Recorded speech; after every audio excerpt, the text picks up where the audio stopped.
Bonsoir à toutes et à tous et ravi de vous retrouver comme tous les soirs en direct sur Média TV dans 60 minutes pour comprendre. Nous sommes le jeudi 15 octobre et nous sommes surtout le premier jour de l'an 1437 et à cet effet j'aimerais au nom de Média TV et au nom de toute l'équipe de 60 minutes pour comprendre vous souhaiter une excellente et heureuse année. Tous les soirs de la semaine, vous le savez, nous essayons de vous décrypter l'actualité, de vous donner des clés de lecture afin de mieux comprendre ce qui fait l'actualité nationale et internationale et comme tous les soirs, nous le faisons en compagnie d'observateurs et d'experts nationaux et internationaux. Cette émission, c'est la vôtre. N'hésitez pas à continuer à nous alimenter en réaction, en questions sur les réseaux sociaux, la page Facebook de Média TV et le compte Twitter sur le hashtag 60MPC.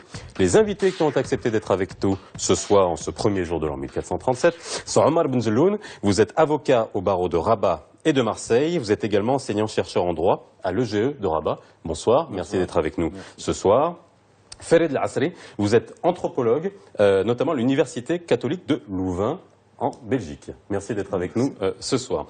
Mohamed Zouar, directeur du site d'information yabiladi.com, un site que vous aimez à définir comme un site, le portail du Maroc et des Marocains du monde.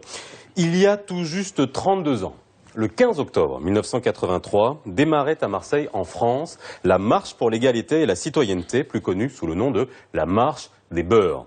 Objectif, dénoncer le racisme parfois meurtrier dont il faisait l'objet.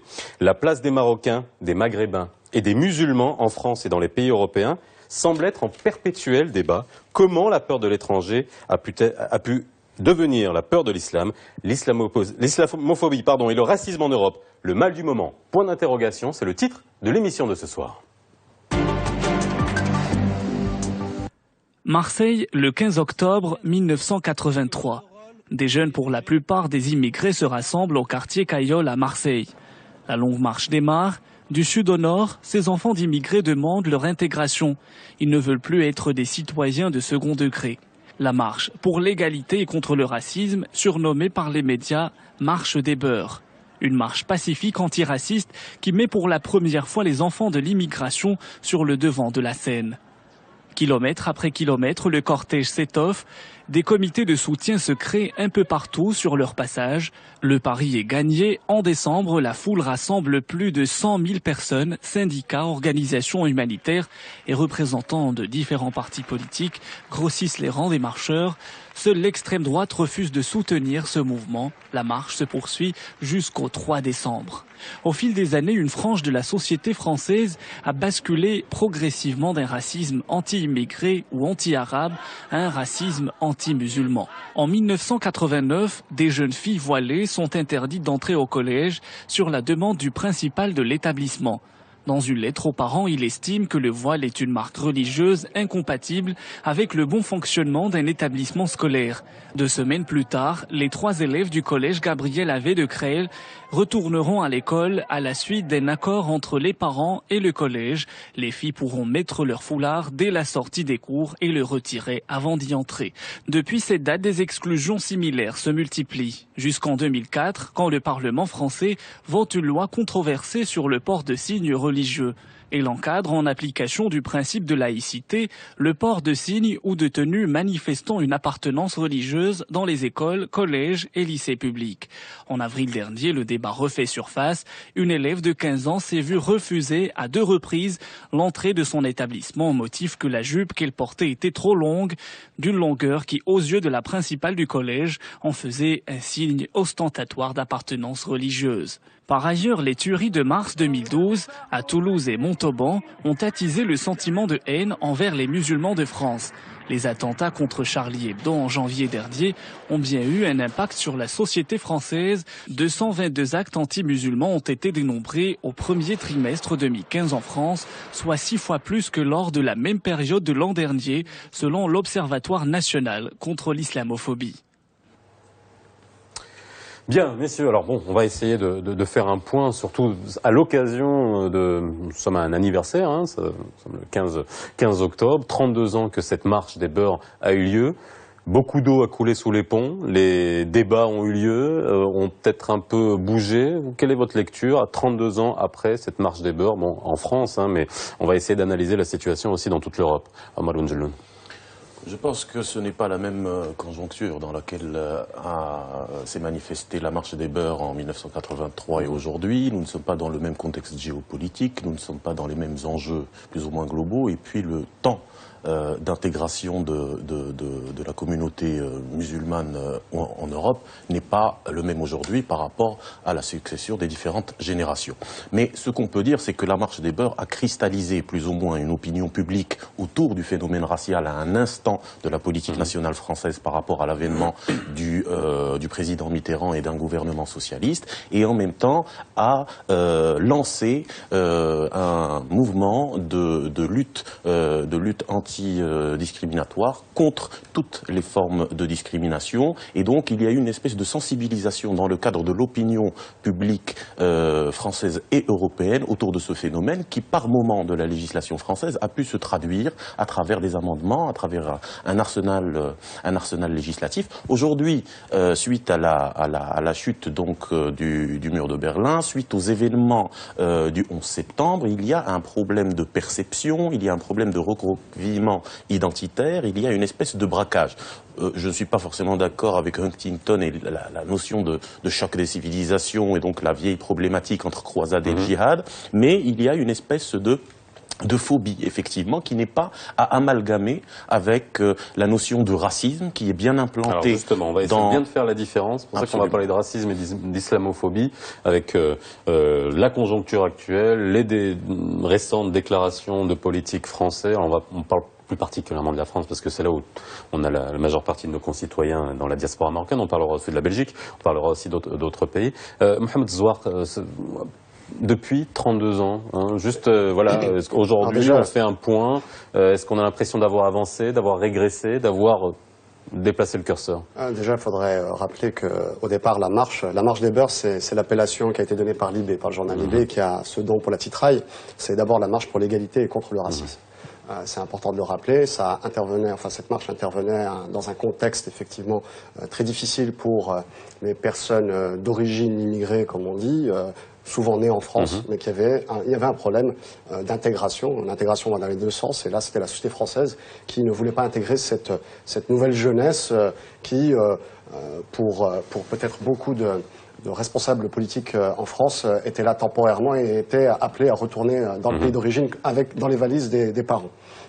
Et finalement, ces jeunes-là ont montré, parce qu'il y a eu des violences policières, des meurtres, des assassinats, des ratonnades, comme on appelait à l'époque, donc des actes racistes nombreux. Et donc cette jeunesse a marché de Marseille jusqu'à Paris pour appeler à l'égalité, un principe important dans la République, dans une société qui est justement égalitaire, qui est basée sur l'égalité, appeler à l'égalité et lutter contre toute forme de racisme, et notamment le racisme anti-étranger. Et cette démarche avait une vocation, justement, on arrivait finalement à une génération qui appelait à s'intégrer dans la société, au niveau du travail, qu'il n'y ait plus de discrimination. Alors il y a eu quelques acquis, hein, bien sûr, avec cette marche, la carte de séjour de 10 ans. Il y avait aussi l'appel pour le vote des étrangers, c'était une promesse, mais qui n'a jamais été,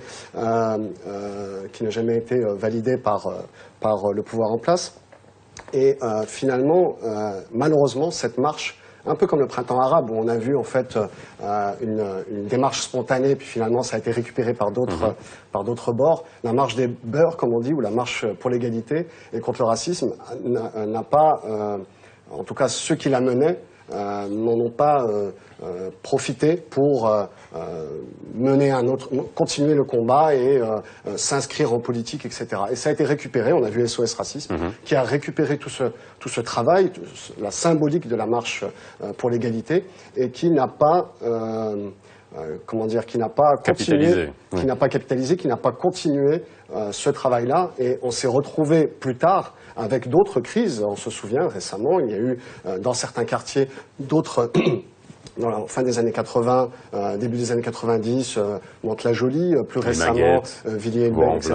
Donc on a vu qu'il y avait énormément il y avait une population qui se sentait marginalisée, qui se sentait ghettoisée et qui n'a pas eu cette intégration auquel appelait cette génération. On va justement essayer de comprendre, et c'est pour ça que vous êtes là, c'est Follett de la Salle, vous êtes anthropologue, vous officiez à l'Université catholique de Louvain, mais essentiellement à l'Université internationale de Rabat. Votre sentiment par rapport à toute cette séquence qui est quand même longue, 32 ans, dans l'évolution de la perception des immigrés et des secondes générations, des jeunes issus de l'immigration, on va parler aussi de ce terme, parce que c'est important, de l'intégration et de l'assimilation, les termes sont importants. Votre lecture de cette séquence?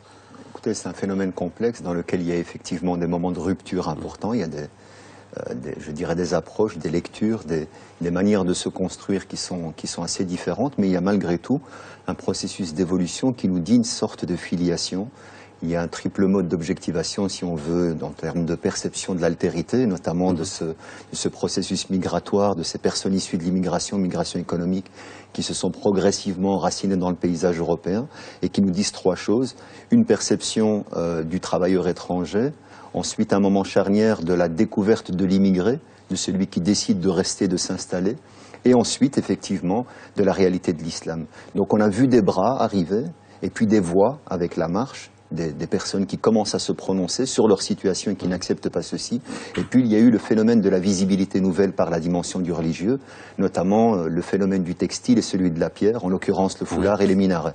Et donc il y a un processus aussi d'adaptation, de rejet par rapport à ceci, la xénophobie, le racisme anti-immigré et puis effectivement l'islamophobie. Donc on voit qu'il y a un phénomène d'adaptation à cette réalité nouvelle en train de s'enraciner définitivement dans le paysage et qui se construit par des tensions, par des lentes négociations.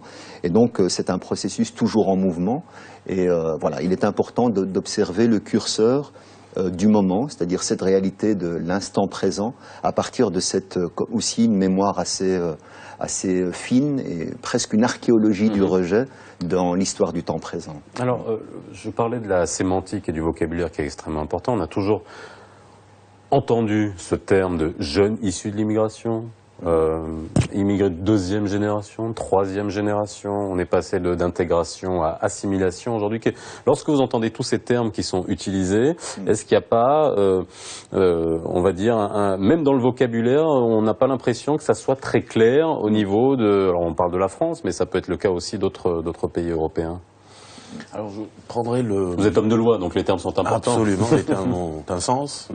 Je prendrai justement les deux termes qui font le propos d'aujourd'hui, que sont islamophobie et racisme. Justement, le terme islamophobie est un terme plus ou moins ancien, qui a été véhiculé éventuellement dans les différents écrits de l'Empire, des différents départements du ministère des Affaires indigènes, où l'Empire ne comprenait pas les populations locales, notamment en Afrique occidentale, en Afrique du Nord. Et donc, il y a eu cette espèce de phobie par rapport à l'islam. Et donc, ce mot a voyagé éventuellement dans le temps. Contrairement au racisme, donc, qui est un mot défini scientifiquement, défini par la loi, qui est éventuellement l'infériorisation d'une minorité, qu'elle soit de type religieux, de type national, de type linguistique, etc. Et contrairement aussi à la xénophobie, qui est le rejet de l'étranger. Donc, l'islamophobie est quelque part la synthèse des deux termes que sont le racisme et la xénophobie, et donc il y a une espèce de, comme dirait Raphaël Laugier, un sociologue à Sciences Po Aix-en-Provence, une espèce de mythe paranoïaque de l'islam qui serait l'incarnation d'une invasion européenne, toujours par rapport à la vieille problématique croisade versus jihad. J'ai justement un tweet, parce que vous savez que nos téléspectateurs, et on les remercie, réagissent en direct. Existe-t-il une différence entre l'islamophobie et le racisme anti-arabe? Alors justement, là, vous nous avez fait, pour vous, vous avez dit que c'est la synthèse entre le racisme et la xénophobie. Là, il y a une différence entre l'islamophobie et le racisme anti-arabe. C'est là où les termes sont importants. On est passé d'un racisme, on parlait de racisme, on parlait quasiment pas d'islamophobie dans les années 80, les 90 pas encore. Là, on parle vraiment d'islamophobie. On a l'impression qu'on parle plus de racisme. Ça a glissé? Il faut savoir que le racisme, notamment anti-arabe, anti-noir, etc. en France, a toujours été rejeté par l'élite. Les médias, les intellectuels, les universitaires. Les politiques, ça dépend quand on va y arriver. à On va prendre des exemples, on va y arriver. Il y avait quand même un rejet. On ne pouvait pas être raciste parce que ça renvoyait l'image d'une France qui n'était pas celle qu'on espérait, dont on rêvait. Ça rouvrait des plaies. Donc, par contre, aujourd'hui, on voit très bien que l'islamophobie se diffuse par les élites aussi, les élites intellectuelles, ou certaines élites intellectuelles qui sont médiatisées. Et donc on a évidemment les politiques qui surfent sur la vague, puisque c'est une haine qui est, une phobie ou une haine qui est... qui passe crème dans le discours. On peut se dire, non mais je critique l'islam, puis après petit à petit dire, j'aime pas les musulmans, c'est mon droit. Certains intellectuels l'ont affirmé devant caméra sans aucun problème. Je cite Claude Imbert, c'est le premier, en fait ça a été la première grande sortie, voilà, dans un éditorial qui disait, il faut être honnête, je cite, il faut être honnête, moi je suis un peu islamophobe, ça ne me gêne pas de le dire, je vais pas lire tout le paragraphe, mais bon, en gros, on a décomplexé, à un moment donné, la parole, on va dire, islamophobe, entre guillemets, en disant oui, je peux être islamophobe, les gens voulaient l'être. Ça, c'était un tournant ? C'est un tournant à partir du moment où on est dans une sorte de négociation des définitions. Moi, j'ai un glossaire que je qualifie de... J'ai pas mal de termes SDF, c'est-à-dire sans définition fixe, et l'islamophobie est un de ces termes. Sans cesse, on renégocie le concept d'islamophobie. Si l'islamophobie dire « j'ai peur de l'islam », bon, est-ce que ça tombe sous le coup de la loi ? Donc la problématique, c'est de s'entendre sur la définition de qu'est-ce qui est répréhensible aux yeux de la loi, et quand on est islamophobe en tant que tel. Alors, évidemment, agresser une dame... Je ne vais pas opposer deux termes, mais c'est important. On va cristalliser des comparaisons qui pourraient être tendancieuses, mais on parle d'antisémitisme, on parle d'islamophobie. Est-ce que ces deux termes peuvent être comparés ? Je parle encore, et est-ce qu'elles ont des incidences juridiques par rapport à ce que vous dites ? Il y a la notion d'éliminer, d'anti, la phobie, c'est la peur, c'est simple. Est-ce que là, d'un point de vue juridique, ça porte ? Votre définition est parfaite, justement. D'ailleurs, on va dire le débat autour de cette non-définition de l'islamophobie et donc de son utilité sociale et sémantique est lié par rapport à la présence, justement, de la notion plus ou moins miroir qu'est l'antisémitisme, deux notions qui sont nées dans la même période. Qui devraient être la même chose, finalement. Absolument, et qui sont instrumentalisées de la même façon, c'est-à-dire certains milieux utilisent l'antisémitisme ou utilisent l'islamophobie pour justifier justement quelques postures ou bien d'islam radical ou bien de postures sionistes de l'autre bord ou bien éventuellement empêche la définition stricte de la notion de racisme. Effectivement, le fait d'inciter à la haine, d'inciter à la violence est masqué, comme a dit Mohamed Ezouak tout à l'heure, est masqué par une espèce de posture inquiétée par rapport à la notion musulmane qui véhicule quoi aussi ? Qui véhicule finalement le bafouement du droit à critiquer d'une façon libérale une religion, qui est bien évidemment depuis les postures anticléricales de Voltaire, qui est un droit constitutionnel éventuellement en France. C'est-à-dire nous avons le droit en même temps de critiquer une religion, mais le fait de dire islamophobie empêche finalement cette critique. Donc nous sommes dans l'instrumentalisation d'un mot effectivement non défini et qui a son vis-à-vis communautaire qui est l'antisémitisme qui lui est défini. Maintenant, pour revenir à la loi, l'islamophobie est tout simplement non prévue, non punie par le dispositif juridique, aussi bien dans les dispositions internationales que nationales et européennes. Ce qui est puni éventuellement, c'est la discrimination raciale. Donc il y a des cadres légaux à travers lesquels... En France ? Pardon ? C'est la loi Guesso. Absolument. Donc il y a on va dire des cheminements, des cadres légaux par lesquels peut être réprimée la notion d'islamophobie, mais il n'y a pas une qualification pénale en tant que telle. Donc nous avons le droit pénal, nous avons aussi le droit du travail qui qualifie la discrimination notamment raciale, mais nous n'avons pas de disposition relative à l'islamophobie. Cela dit, nous avons la Convention internationale contre toute forme de discrimination de 1968 de New York. Il y a sa déclinaison de 1981 qui parle des discriminations à connotation religieuse. Et nous avons aussi, non pas dans le caractère d'injonction du droit, mais éventuellement dans la rubrique de ce qu'on pourrait appeler les recommandations. Ou bien, comme a dit mon collègue, le glossaire, c'est la sémantique juridique, ou les rapports onusiens, les rapports de l'OCI, des différentes organisations internationales se mettent à adopter la notion d'islamophobie. Aujourd'hui aussi, il y a des institutions nationales comme le Conseil consultatif sur les droits de l'homme ou autres qui intègrent donc la notion d'islamophobie. C'est-à-dire que nous sommes dans une étape de construction intellectuelle qui aboutira certainement, après avoir établi les différents arbitrages entre les instrumentalisations, etc., va certainement aboutir à une construction légistique qui va donner une qualification. Mohamed Zouark, le débat sur la laïcité ou la laïcité à la française, dans beaucoup de pays européens, est-ce que ça n'a pas permis de déplacer le curseur, justement, du racisme à l'islamophobie? La laïcité est... vous savez, en électronique ou en informatique, on parle du concept de reforming, oui. Où on prend finalement le racisme ou bien la laïcité loin 1905 et puis on la réutilise, on la comme un Rubik's Cube et puis on en fait un petit peu ce qu'on veut. Que ce soit pour le racisme anti-arabe qui est devenu ou qui s'est transformé par processus itératif en islamophobie ou bien la laïcité, finalement, elle a été utilisée. Alors que si on revient, il y a notamment des sociologues sur la laïcité qui ont travaillé sur ces questions-là, qui ont justement, qui sont revenus sur le texte fondateur et sur les débats qui avaient eu lieu à cette époque-là, et notamment par exemple, est-ce qu'on pouvait venir au Parlement en soutane, est-ce que la laïcité le permettait? Effectivement, le débat a été tranché et qu'il n'y avait aucun problème et que la soutane, aux yeux de la République, n'était pas un vêtement religieux, oui. Mais après c'est au curé, s'il veut en faire un vêtement religieux, c'est sa vie, mais pour la République, ce n'est pas un vêtement religieux. Et par contre là, le voile, la jupe qui est un peu trop longue, on va commencer à mesurer les jupes pour voir si elles sont assez longues ou pas, et on commence à déplacer le curseur, et ça a permis d'aller un peu plus loin d'ailleurs que la loi, c'est-à-dire que la société elle-même, les individus, commencent à interpréter eux-mêmes pas seulement la loi 1905, mais même la loi actuellement, et même la loi 1905 qui a été remodelée, on commence encore à prendre ses distances. Et par exemple, les mamans voilées ne peuvent plus accompagner leurs enfants dans les sorties scolaires, et donc on leur impose, il y a une exigence de laïcité. C'est aussi le cas, il y a eu un cas d'une étudiante en droit où le prof refusait de commencer son cours tant qu'elle n'enlevait pas son voile, parce qu'ici on était en République et que la laïcité s'imposait, alors que la laïcité ne s'impose pas aux étudiants des universités, par exemple. Donc tout ça, on voit qu'il y a eu un glissement.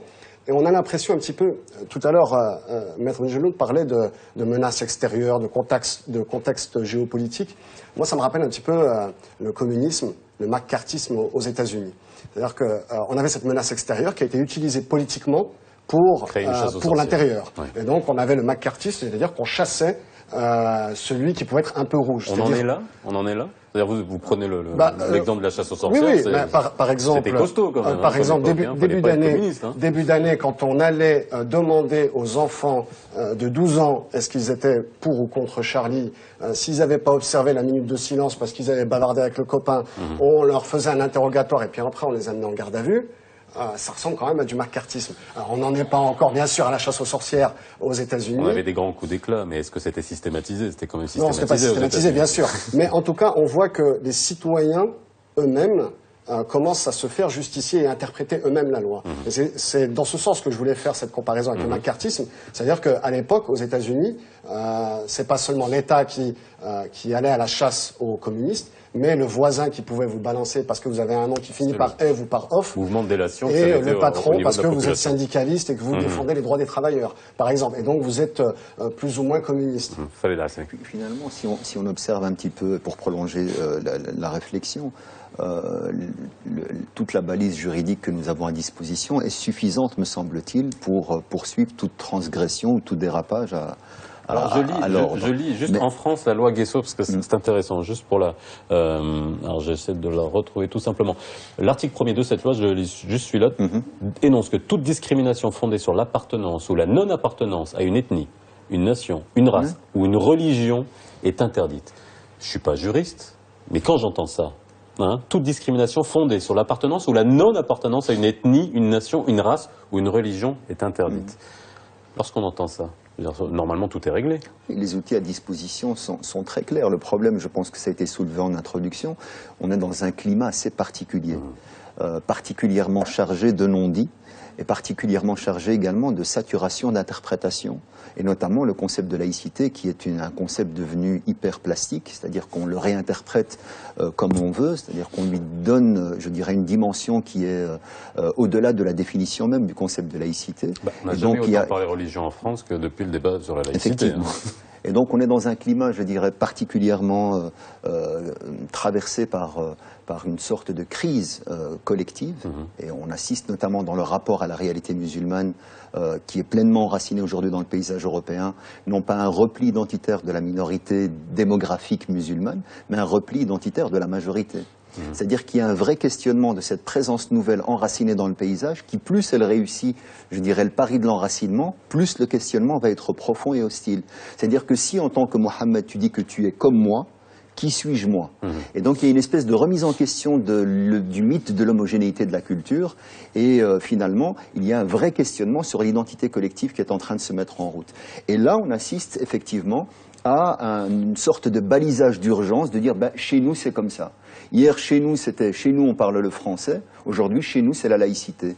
Et c'est avec des postures qui sont véritablement de la surinterprétation et qui donnent finalement un climat assez tendu et en même temps tout à fait intéressant. Parce que le concept d'islamophobie ne concerne pas les musulmans.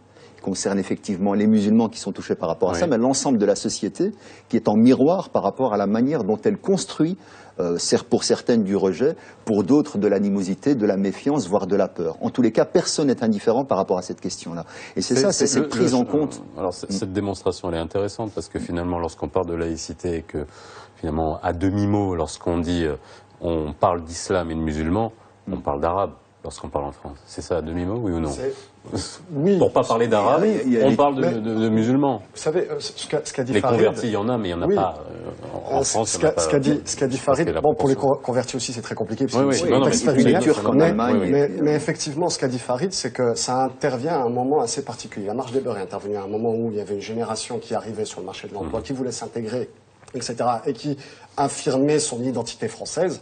Et là, ça intervient à un moment où, en fait, les populations de confession musulmane, de manière générale, et notamment d'origine immigrée, de parents immigrés, n'a jamais été autant intégrée qu'aujourd'hui. C'est ça. Et c'est ça qui pose problème. Et ça renvoie, en fait, en miroir, ça renvoie ce qu'écrivait Hannah Arendt par rapport à l'antisémitisme. Oui, non, mais finalement, c'est rassurant, alors. Alors, c'est rassurant pour la société française qu'on soit islamophobe, c'est-à-dire que l'intégration a fonctionné. C'est rassurant pour le modèle d'intégration français, effectivement. Mais c'est une société qui intègre tout le temps. Mais par contre, c'est une société qui intègre, au contraire. Mais par contre, le problème, c'est que justement, vous savez, en l'espace de moins de 50 ans, c'était extrêmement rapide pour les populations maghrébines. En moins de 50 ans, on a aujourd'hui des personnes ministres, des cadres, des chefs d'entreprise. Les gens se sont totalement intégrés. Après, bien sûr, il y a des gens qui sont en prison, etc. Mais les gens se sont totalement intégrés. Ils sont français, ils s'identifient comme français. Ils n'ont pas de problème par rapport à leur identité française. Et ils veulent même un islam de France. Et non plus un islam des ambassades, comme on dit. Mais quand je citais Hannah Arendt, elle disait que l'antisémitisme, c'est justement... Enfin, l'antisémitisme a explosé en Europe au moment où, justement, la population juive s'est totalement intégrée et accédé à des postes de responsabilité, de direction, etc. Et c'est là où, en fait, l'antisémitisme a émergé. Je pense qu'on a aussi cette islamophobie qui émerge. On est dans cette phase-là ? Qui croit. Alors, on n'est pas encore dans une situation où il y a une violence. Il peut y avoir des faits divers, mais il n'y a pas une violence globalisée contre les musulmans. Mais il y a des mouvements qui, aujourd'hui, Pegida en Allemagne, certains partis aux Pays-Bas, en France, évidemment, beaucoup de responsables politiques aussi, qui veulent mener des politiques hostiles vis-à-vis des musulmans. Alors, quand on parlait d'islam, ça aussi c'est intéressant, je continue sur cette intégration. Quand on parlait d'islam, d'intégration ou de critique de l'islam, l'islamophobie est une critique de l'islam. La réalité, c'est que on est aussi dans les faits, dans le quotidien des Français de confession musulmane, ils sont touchés par l'islamophobie ou par, on peut lui donner n'importe quel nom, haine de l'islam, haine des musulmans, anti-musulmans. Il y a une étude qui est vraiment intéressante, c'est l'étude menée par Marianne Valfort et l'Institut Montaigne. Ils ont fait un travail avec un protocole assez intéressant, ils ont envoyé 6231 CV de Libanais. Et ces Libanais c'était tous des étrangers, donc c'est pas une haine pour l'étranger, ils étaient tous au même niveau. Par contre, ils avaient des prénoms et des éléments identificateurs par rapport à leur religion. Et donc on avait Michel et Nathalie pour les plutôt catholiques, Dov, Esther pour les juifs et Samira et Mohamed pour les musulmans. Mohamed a eu, je crois, 7 fois moins de taux de réponse que Michel.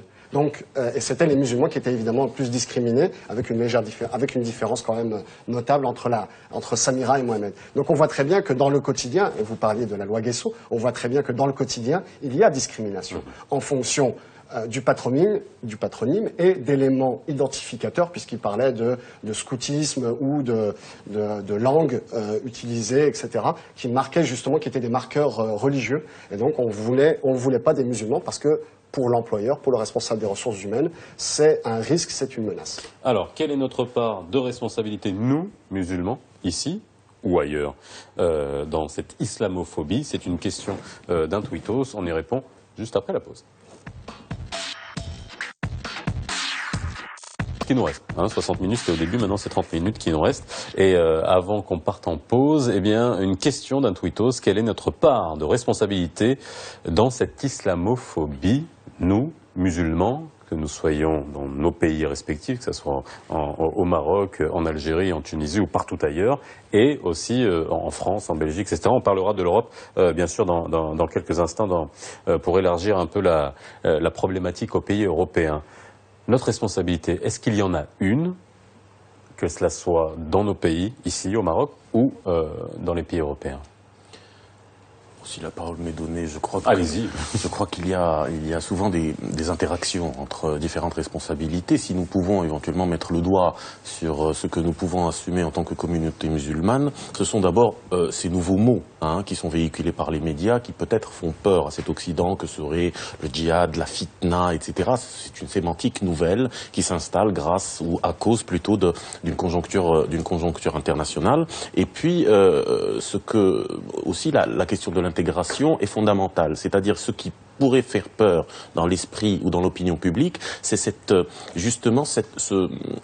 décalage par rapport à la notion de laïcité, c'est-à-dire l'allégeance, on va dire, de la communauté musulmane. Vous nous parlez des causes. Est-ce qu'on a une responsabilité là-dedans, nous musulmans? Justement. Et les musulmans Alors c'est une responsabilité, c'est une perception. Edouard Saïd, l'intellectuel palestinien, l'explique comme tel, c'est-à-dire la non-capacité de la communauté musulmane à s'intégrer au droit positif des pays d'accueil et donc à prêter allégeance à un droit extraterritorial que serait éventuellement le texte coranique, que serait la charia, etc., etc. Donc c'est une responsabilité qui nous est propre. Il y a une deuxième chose, mais qui est un épiphénomène, c'est justement la présentation du personnel politique et intellectuel dans les médias français. Alors, dans les médias européens, donc qui nous représente? Suivez mon regard, mais qui nous représente? Il y a un réel problème dans ce sens. Moi, je pense que justement, le média européen lambda s'inscrit dans une longue tradition du mépris de la communauté primitive liée à un héritage intellectuel issu de l'Empire. Donc, on ne peut pas présenter cette communauté comme une communauté qui pourrait sécréter de l'intellect cognitif, qui pourrait sécréter de l'intellect idéal. Donc, on se réfère éventuellement juste pour vulgariser votre discours qui est très à des prêcheurs de quartier. Alors, juste pour vulgariser votre discours, c'est en gros, si je comprends bien, c'est on présente pour représenter une communauté qu'on a envie entre guillemets peut-être de stigmatiser. Je n'accuse personne, je dis bien entre guillemets peut-être s'il y avait des intentions non avouables derrière tout ça. On prend des gens qui sont pas capables de représenter de manière intelligente la communauté, c'est ça? C'est le cas aujourd'hui? Est-ce qu'on a des interlocuteurs, pas interlocuteurs, mais on parle de médias, vous avez parlé de médias, les gens qu'on présente dans les médias, dans les grands médias nationaux, est-ce qu'ils sont aptes à représenter l'islam, que ça soit de France, l'islam de Belgique, l'islam d'Allemagne, etc. Le problème, c'est qu'il y a une sélection faite par les médias qui pour le coup, prennent les bons profils, qui les arrangent, etc. Donc il y a une responsabilité partagée par rapport à la place des représentants au niveau de la scène politique et de la scène médiatique. Par contre, je m'inscrirai un peu en faux sur l'intégration des populations musulmanes en France par rapport aux droits, etc. Vous savez, ça posait pas de problème quand les mamans avaient des foulards dans les années 70, ça ne posait aucun problème. Et le foulard n'était pas un problème à ces moments-là. On disait c'est pas grave, de toute façon ils sont minoritaires. D'ailleurs, les musulmans restent minoritaires en France. Mais aujourd'hui, ça devient un problème. Donc c'est parce qu'on met le doigt. 4 700 000 musulmans en France. Par contre, le problème, c'est effectivement sur les représentants. Et nous, là, on a une responsabilité tous, en tant que citoyens français de confession musulmane, c'est de ne pas s'être auto-organisé. Alors effectivement, il n'y a pas de clergé en islam, donc c'est un peu plus compliqué que dans le christianisme. Le Conseil français du culte musulman, tout à fait. qui est Donc, sous l'égide du ministère de l'Intérieur. On nous a imposé politiquement des représentants religieux, donc avec le CFCM, le Conseil français du culte musulman, et les médias nous ont imposé des sortes de représentants médiatiques, et on a vu des Chelgoumi, bon, imam, pas imam, le débat est posé, apparemment il n'est même pas imam, mais d'autres aussi, je crois qu'il y a un Marocain, j'ai oublié son nom, qui est aussi assez spécial. Donc effectivement, on a eu la mosquée de Paris aussi, qui a monopolisé la parole, puisque tous les médias, notamment dans les années 80, leur seul interlocuteur au niveau de l'islam, c'était la mosquée de Paris. Et puis petit à petit, les choses ont changé. Aujourd'hui, on a des associations, mais là aussi, effectivement, là je rejoins ce que disait Omar Benjelloun, c'est qu'effectivement, au sein de certaines associations, il peut y avoir des discours qui ne correspondent pas au débat français et qui ne s'inscrit pas dans le respect de certaines du droit français ou de certaines valeurs françaises. Là, effectivement, on peut pointer du doigt leurs responsabilités. Pour prolonger ce qui vient d'être dit en termes de responsabilité partagée, je pense qu'il faut partir déjà de l'origine. C'est une présence qui a été conjoncturelle et qui n'a pas été construite pour rester. Elle est restée de fait. Et puis progressivement, elle s'est enracinée dans le paysage, avec une vraie réflexion sur l'identité musulmane, notamment sur la question de l'être. Qu'est-ce que être musulman? Qu'est-ce que être musulman en contexte européen? Et puis avec toute la grande parenthèse de islam de France, islam en France, islam français, etc. Donc toutes ces grandes discussions sur je dirais, l'obsession sur le soi. Et avec évidemment parfois la non prise en compte de la dimension psychologique de sa propre présence dans le paysage environnant et de se dire bon mais il faut composer, et quelqu'un qui réfléchit sur son être le fait dans une construction, je dirais, silencieuse. Il y a peut-être un déficit de communication important à ce niveau-là. La deuxième phase, effectivement, dans la part de l'institutionnalisation de l'islam progressif et notamment l'émergence de mosquées, etc., beaucoup ont aussi été dans une construction, je dirais, en marge, et qui a pu construire un certain type de discours avec une visibilité d'épiphénomènes, notamment par le biais de la radicalisation, qui est aujourd'hui dans une saturation du paysage médiatique, une sorte de représentation de ce que serait potentiellement l'islam ou l'islam à risque. Donc ça, c'est je pense une grosse enveloppe qui dessine un petit peu un climat, mais évidemment, on ne peut pas avoir une part de responsabilité sur la construction d'un racisme. On peut avoir une part de responsabilité sur le fait qu'effectivement, nous n'avons pas assez mis en avant des outils pour décoder les postures qui sont en train de se mettre sur pied. Je vais juste donner un exemple, si vous le permettez. De choisir les gens et de les pousser dans les médias. On parle de la France, on va parler de l'Europe. Voilà. Et après, effectivement, qui sont les intellectuels d'audimat qui sont censés représenter? C'est souvent des personnalités qui sont en apesanteur des connexions par rapport aux communautés, par rapport aux citoyens français ou européens de confession musulmane. Mais juste pour indiquer ceci, c'est qu'il y a aujourd'hui une opportunité de déconstruction importante des représentations réciproques et des imaginaires.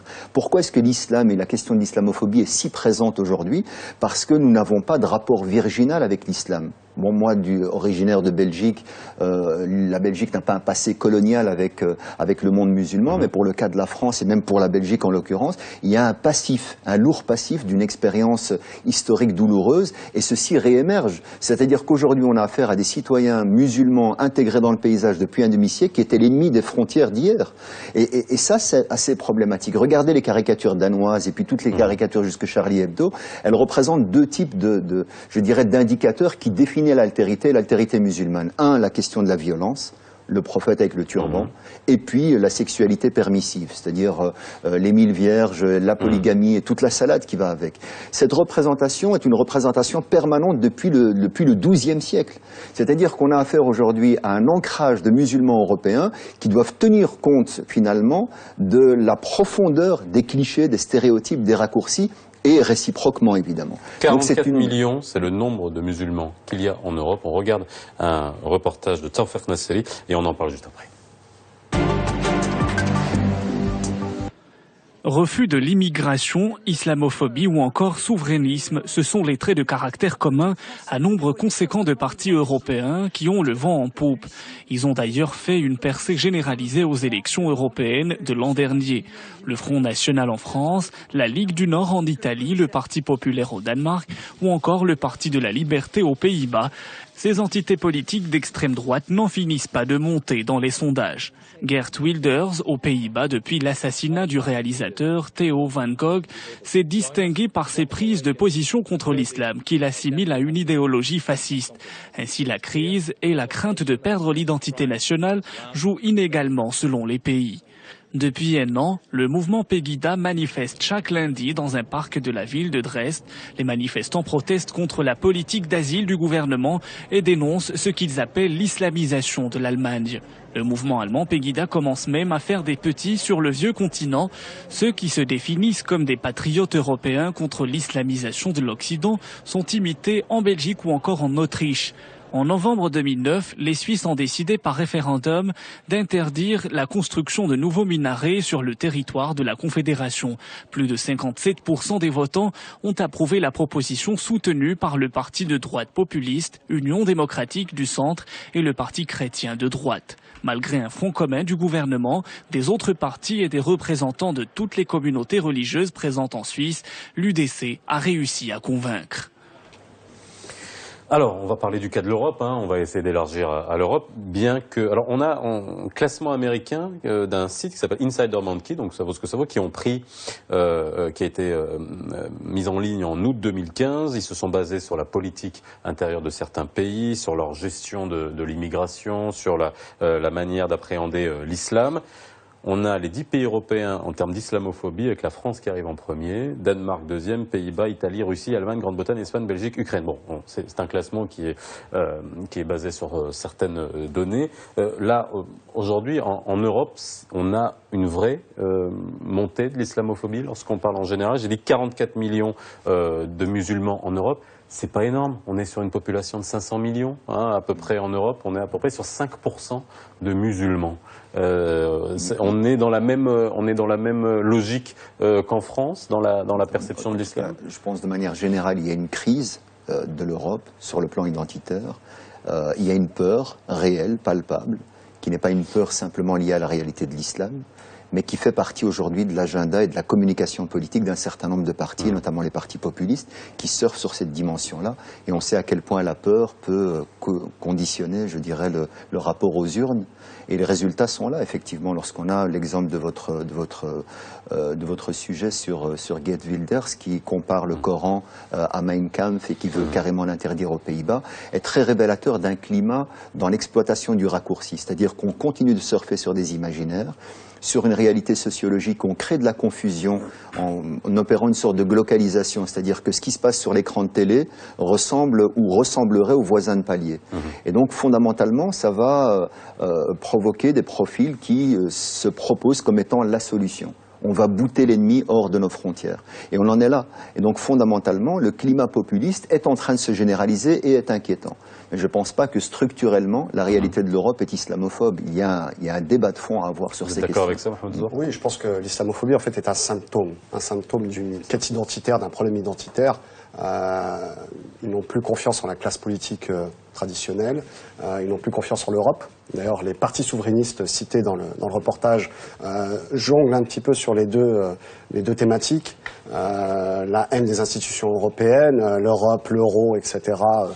C'est à cause d'eux qu'il y a la crise, c'est à cause d'eux qu'on va mal, c'est à cause d'eux qu'il y a du chômage. Et bien sûr, les musulmans, c'est eux qui créent l'insécurité, ils vont nous envahir, le grand remplacement, le mythe du grand remplacement, etc. Donc on perd notre identité. 5%. En fait, non, les chiffres sont têtus. Oui. Lorsqu'on parlait des migrants, c'est pareil. On a quelque chose de très visible, mais rapporté à la population de l'Europe, on est sur une minorité. C'est un bon prétexte en termes de communication. On voit effectivement que c'est juste un symptôme. Finalement, ça en dit plus sur ceux qui manipulent l'islamophobie à des fins électorales, à des fins politiques, et ceux qui s'en réclament, de manière générale, ça en dit plus sur eux que sur réellement les populations musulmanes, avec cette injonction de correspondre à un islam qu'eux-mêmes ont défini. Par exemple, faire le ramadan, c'est peut-être déjà un signe de radicalisme. Peut-être faire une prière par jour, déjà c'est compliqué, ou aller au pèlerinage tout de suite. Donc tout de suite, on voit très bien que c'est pas seulement l'islam qui pose un problème. Ils sont dans le rejet complet. Parce qu'ils n'arrivent pas à s'identifier dans la société actuelle. Ils ont vraiment l'impression d'être en déclassement, de perdre une identité, et donc ils inscrivent ou ils essaient de reconstruire une nouvelle identité sur les ruines, ou en tout cas en utilisant la menace d'une identité ou d'une religion venant d'étrangers. Je pense aussi, j'abonderai dans le sens de ce qui vient d'être dit, c'est que l'islamophobie est un outil politique aussi bien au niveau discursif qu'au niveau, je veux dire, de la méthodologie de ce qu'on appellerait la diversion. C'est-à-dire qu'en fait, nous agitons la question identitaire, la question de l'islam, la question de l'étranger, la peur. Complotiste, pour éventuellement, c'est pour regarder ailleurs. C'est un classique. C'est un classique. On remarquera dans les différents travaux des assemblées nationales européennes que l'agenda politique va traiter du port intégral du voile au même moment où des lois, notamment économiques ou sociales, vont passer sous forme d'ordonnances, c'est-à-dire dans l'urgence, etc., ne vont pas être débattues. Le média faiseur d'opinion publique ne va pas traiter de cela. Donc l'islamophobie est un outil politique. Mais la diversion est pas en service en sciences politiques. Je pense que ça doit être inscrit. Hein. Oui, mais après, est-ce que la population est sensibilisée à cette manipulation? C'est peut-être différent. Alors, la loi, revenons un moment au cas français, d'un point de vue de la loi, est-ce qu'on n'a pas été assez sévère? Lorsqu'on voit quelqu'un comme Brice Hortefeux en France, qui a tenu des propos, qui a été condamné pour des propos racistes, avec sa fameuse phrase qui a été prise de manière un peu à la volée, un arabe ça va, c'est quand il y en a plusieurs que ça pose un problème. Je cite, c'est condamné, mais on reste dans la classe politique, on continue à voguer comme ça. Est-ce que ça aussi, c'est d'un point de vue législatif, il n'y a pas des choses à durcir, à mettre en place dans des pays comme cela? Peut-être que les cadres traditionnels dans les droits nationaux doivent être beaucoup plus clairs dans les qualifications pénales, notamment cette nouvelle terminologie qu'est l'islamophobie. Mais aujourd'hui, de toute façon, c'est la tendance que dans la méthodologie discursive des partis politiques, les discours ne se font plus dans le centre. C'est-à-dire celui qui est de gauche ou celui qui est de droite ne met pas de l'eau dans son vin, si je puis dire, mais les discours se font dans les extrêmes. C'est à partir du passage à l'action publique et du passage dans les différents gouvernements que gauche comme droite redeviennent au centre. Mais au niveau du discours, il n'y a absolument aucun mal à prendre des risques, notamment des risques de condamnation pour éventuellement développer l'idée victimaire. Mais l'enjeu est, je continue à y croire, ce n'est pas un enjeu de manipulation, mais je continue à croire que c'est une chape qui permet éventuellement d'occulter les vrais enjeux. Mais d'un point de vue anthropologique, je ne sais pas s'il y a un point de vue anthropologique sur ce genre de choses, mais c'est pas une manière de tester les limites, finalement, de jusqu'où on peut aller avec ce genre de choses. Lorsqu'on a l'affaire qui a défrayé la chronique de Nadine Morano, qui a fait une sortie en citant, je dis entre guillemets, le général de Gaulle sur pays de race blanche, judéo-chrétien. Là, on voit qu'il y a un glissement de l'islamophobie qui est assumé aussi par Morano vers la racialisation. Donc on essentialise les Français de confession musulmane à leur religion, en leur disant il faut vous intégrer, il faut que vous oubliez votre religion. Mais à chaque fois qu'on les définit, qu'on parle d'eux, on parle d'eux en tant que musulmans. Donc déjà, c'est un petit peu bizarre. Et puis maintenant, avec des Nadine Morano et d'autres, qui vont effectivement remettre un petit peu aussi du côté une dose de racialisation, en disant oui, mais attention, en fait, vous n'êtes pas comme nous parce que vous n'êtes pas de tradition catholique ou judéo-chrétienne, et en plus, vous n'êtes pas de la race blanche. Donc effectivement, vous n'êtes pas des nôtres. Et c'est une construction en plus, dans un climat particulièrement anxiogène, de cette prise de conscience d'une Europe qui change. Désormais, l'Europe, factuellement, je dirais sociologiquement parlant, est aussi musulmane. Donc la réalité de l'islam dans l'ensemble des pays de l'ouest de l'Europe sont avec une présence et une dynamique musulmane assez forte, visible. Pour beaucoup de pays, c'est la deuxième religion du pays. Donc on a affaire à une prise de conscience d'une Europe qui ne sera plus comme. Et donc la posture Zemmour, Morano et tant d'autres, etc., c'est une posture tout simplement nostalgique. C'est-à-dire, quand on entend et on déconne un petit peu Zemmour, il nous rappelle deux choses. La grande phase de Napoléon et la grande culture française. Et donc c'est une espèce comme ça de dramatisation de la réalité du temps présent, où pour lui les pulsations du moment indiquent justement une déflagration de ce qu'a été la grande France, etc. Donc c'est une posture nostalgique de vouloir revenir en arrière, et certains vont jusqu'à effacer effectivement les pigments de la différence, jusque parler de race blanche, etc. Mais c'est simplement des postures nostalgiques qui surfent sur un climat particulièrement, je dirais, dangereux, en ce sens que, encore une fois, on est sur du psychologique, on est sur de l'imaginaire, on est sur de la profondeur des perceptions et du rejet. On a presque envie de dire, mais pourquoi ça fonctionne si bien? Pourquoi tu t'affirmes? On avait facile avec, je dirais, l'étranger exotique, qui était sympathiquement exotique d'ailleurs. La djellaba, le couscous, le thé à la menthe et l'accent un petit peu brisé, rassurait, parce que ça restait l'altérité parfaite et celui qui était toujours sur le point du départ, avec la valise semi-fermée. Et là, cette espèce d'intégration, cette pénétration profonde dans le tissu, évidemment, crée un climat anxiogène.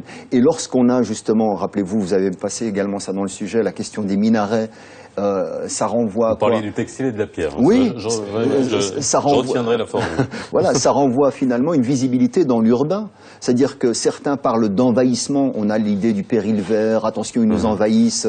Il y a un envahissement démographique. Moi, j'ai vu des colloques universitaires dire telle capitale de l'Europe musulmane en 2030. Je veux dire, voilà, on peut prétendre à une approche scientifique, mais qui est quand même remise en question par rapport même au choix du thème en tant que tel. Alors, mais juste pour vous dire que le paradoxe se situe où? Se situe dans le fait que certains, lorsqu'ils voient la visibilité du foulard, la visibilité du minaret, la visibilité de la musulmane et du musulman, se disent il y a un envahissement du paysage. Or, le paradoxe se situe précisément sur le fait que les gens n'affirment pas envahir le paysage, ils affirment être pleinement chez eux. Le fait de mettre justement une mosquée, d'avoir une visibilité par le foulard, c'est simplement de dire je suis chez moi, je me sens bien chez moi. Et c'est cette tension qu'on est dans. Une bonne nouvelle, finalement, c'est une intégration qui a bien marché et on a peur qu'elle ait bien. L'intégration dans la douleur. On parlait tout à l'heure, on avait des questions par rapport à la responsabilité dans cette islamophobie. Et il y a des actions de la société civile qui sont faites. On a Soraya Al-Kahlaoui qui est avec nous au téléphone. Vous êtes membre du collectif de l'organisation de la marche de la dignité, de la marche des femmes pour la dignité qui aura lieu à Paris le 31 octobre prochain. Soraya Al-Kahlaoui, bonjour. Ou bonsoir. Est-ce que vous êtes avec nous ? Non, bon, on va essayer de la voir, on continuera juste après. Alors, elle nous parlera de cette marche qui devrait avoir lieu à Paris le 31 octobre prochain. Ça nous permettra de voir de quelle manière on se mobilise justement en France sur ce genre de choses. L'émotion, on parlait du contexte tout à l'heure. C'est vrai que l'émotion, Charlie Hebdo, le 11 septembre, bon, je mets un peu un peu tout ça dans le désordre, ça accentue tout ça de manière claire, mais dans quelle proportion aujourd'hui le contexte international joue de manière claire sur la montée des actes islamophobes. Il y a aussi en France, on se tire la bourre entre certaines institutions qui font le décompte sur les actes islamophobes. On le voit, ça de manière concrète sur le terrain, ces actes islamophobes sont très... Alors, je n'ai pas les statistiques en tête, mais sur je crois que c'était les 3 premiers mois de l'année, justement dans le contexte post-Charlie, il y avait une hausse assez importante des actes islamophobes, qui ont été d'ailleurs relayés dans les médias, des mosquées taguées ou brûlées, des cimetières profanés, des agressions physiques, où on forçait par exemple, on retirait le voile de force, voire même des choses beaucoup plus graves avec des agressions physiques beaucoup plus importantes. Donc on voit très bien que ça se manifeste violemment. Donc le contexte international. Et vous savez, il y avait une anecdote assez intéressante par rapport au contexte international. Je ne sais plus quand exactement, mais c'était à l'époque où on parlait beaucoup de Ben Laden. Donc après le 11 septembre, une femme à Montpellier était dans sa voiture et a cru voir Ben Laden. Elle a accéléré, elle a renversé un homme qui était juste barbu en fait. Et elle a expliqué aux policiers qu'elle pensait que c'était Ben Laden et donc elle a joué son rôle de justicier française. Donc on voit très bien que ça peut influer, alors là c'est de l'anecdotique, mais ça influe et quand on sonde les populations musulmanes, les populations françaises de confession musulmane ou d'autres pays, on voit très bien qu'ils sont aussi dans une anxiété par rapport à la multiplication et par rapport au rejet. Et puis là, c'est des faits. Quand vous avez parlé des statistiques, des institutions qui comptabilisaient les actes islamophobes, ça, c'est ce qu'on déclare. Mais dans le quotidien, il y a parfois des remarques, des réprimandes, etc., dans le milieu professionnel, qui ne sont pas forcément comptabilisées. Qui ne sont pas forcément mesurables. Ce sont des perceptions. On a Soraya Al-Kahlaoui qui est avec nous au téléphone. Bonsoir. Bonsoir. Comment allez-vous? Très bien, merci et vous? Merci, très bien. Merci d'être avec nous dans 60 minutes pour comprendre. Vous êtes membre du collectif de l'organisation de la Marche des femmes pour la dignité qui aura lieu à Paris le 31 octobre prochain. Qu'est-ce qui a motivé cette marche du 31 octobre, Soraya Al-Kahlaoui? Alors cette marche, en fait, elle a été organisée en commémoration des émeutes de 2005. Qui ont eu lieu à Paris suite à l'assassinat de Ziad Ebouna par la police et qui avait du coup soulevé toute une vague d'émeutes en fait dans les banlieues et qui avait donné lieu à la recrudescence de discours politiques haineux, islamophobes et racistes envers les banlieues. Donc cette marche, elle vient sonner la commémoration des 10 ans de ces crimes policiers.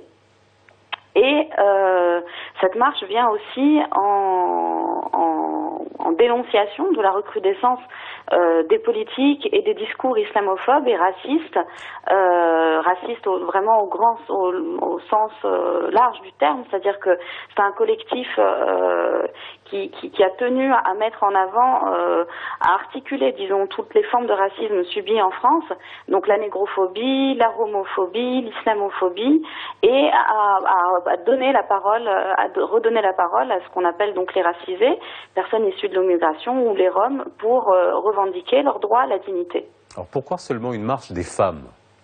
Non, c'est pas une marche des femmes. C'est le collectif qui organise la marche est un collectif de femmes racisées. Mais la marche est bien évidemment ouverte à tout le monde. Les femmes qui sont à l'origine de cette marche. Très bien. Sont des femmes. Alors concrètement, et ça sera ma dernière question, quelle réaction vous attendez de cette marche? Est-ce que vous attendez des résultats de cette marche? Bah écoutez, cette marche, elle commence à prendre déjà beaucoup d'ampleur. Elle est soutenue par Angela Davis. De nombreuses personnalités la soutiennent également, notamment pour faire un clin d'œil au Maroc, Esma Mrat au Maroc. Et on attend de cette marche, bien évidemment, qu'elle fédère de manière la plus large possible toutes les personnes qui sont victimes des actes racistes en France, qu'elle les fédère, qu'elle fasse en sorte qu'elles puissent reprendre la parole et qu'elle crée un mouvement politique en France en faveur de l'émancipation de toutes les personnes victimes des politiques racistes de la France. Merci beaucoup Soraya Al-Kahlaoui. Je rappelle que cette marche aura lieu à Paris le 31 octobre prochain. Merci d'avoir été avec nous. Voilà, donc bon, la société civile se mobilise par rapport à cette atmosphère. Alors il nous reste quelques minutes. Je vais vous laisser conclure. C'est vrai que c'est un sujet qui demanderait encore une fois beaucoup plus de temps à traiter. Mais est-ce qu'on prévoit de glisser encore plus dans l'islamophobie où on a aujourd'hui tous les ingrédients pour essayer de le freiner? Les indicateurs sur le plan politique ne sont pas très rassurants. Toujours est-il, je pense qu'il faut, au-delà même de la dénonciation, anticiper, aller vers une approche prospective pour envisager des sorties de crise. C'est-à-dire qu'il faut déployer, me semble-t-il, des outils pour, d'une part, la déconstruction des freins d'aujourd'hui qui permettent de générer ce type de comportement et de posture, mais également d'aller de manière beaucoup plus offensive sur la proposition, je dirais, dans le sens de l'éducation, sur le champ culturel, sur le champ intellectuel, etc., des pistes de réflexion fortes pour pouvoir finalement faire le pas psychologique que la réalité de l'islam est définitivement une réalité européenne. Et ça demande également de cantonner, me semble-t-il, la lutte contre l'islamophobie à l'échelle juridique, très fortement, de cibler de manière sans émotivité et sans prendre le cas de la question de l'islamophobie comme étant un élément qui permet de construire son propre identité. Je pense qu'il faut sortir, me semble-t-il, des postures exclusivement guévaristes. On a des attitudes aujourd'hui musulmanes qui peuvent s'enfermer là-dedans. Le sens de ma présence en Europe, c'est de lutter contre l'islamophobie. Gardez à l'esprit que la dimension islamophobie est une dimension conjoncturelle qu'il faut dénoncer sans nécessairement avoir une posture de lutte contre un racisme ethnicisé nationalisée ou communautarisée. Il faut élargir ce sens. Notre dénonciation se fait au nom du vous avez principe donné la solution. et non pas au nom d'une Faudra la communauté. mettre en œuvre. Merci à tous d'avoir été avec nous ce soir. Je vous réitère encore nos vœux pour cette nouvelle année 1437. Excellente soirée sur Médien TV. Si vous nous avez pris en route, la rediffusion à 22h40. À demain.